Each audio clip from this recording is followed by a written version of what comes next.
السلام عليك يا علي ابن موسى الرضا عليه السلام.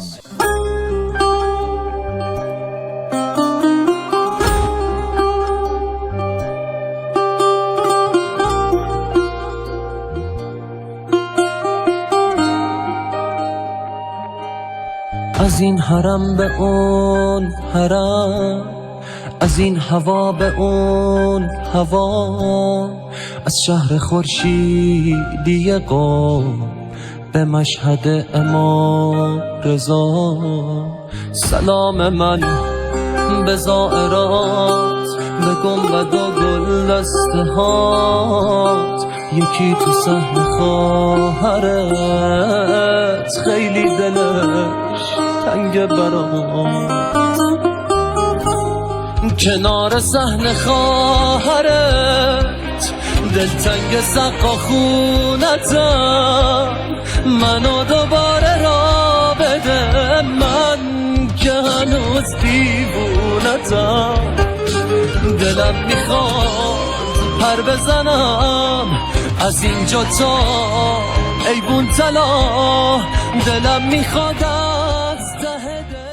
İmam Rıza aleyhisselam ve Hazreti Məsumə ilə bağlı iki hədisə işarət ediləcəm inşallah xüsusilə.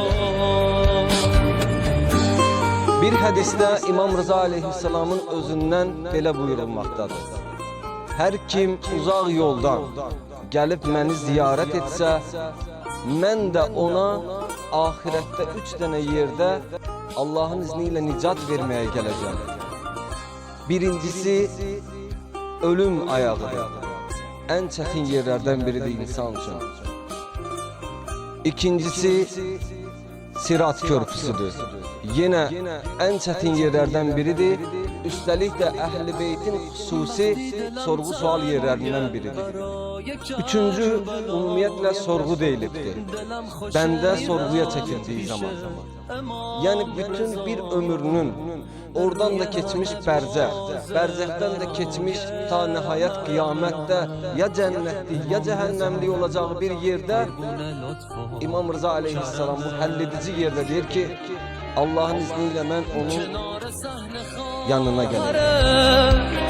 دلتنگ سقا خونتم، منو دوباره را بده، من که هنوز دیوونتم.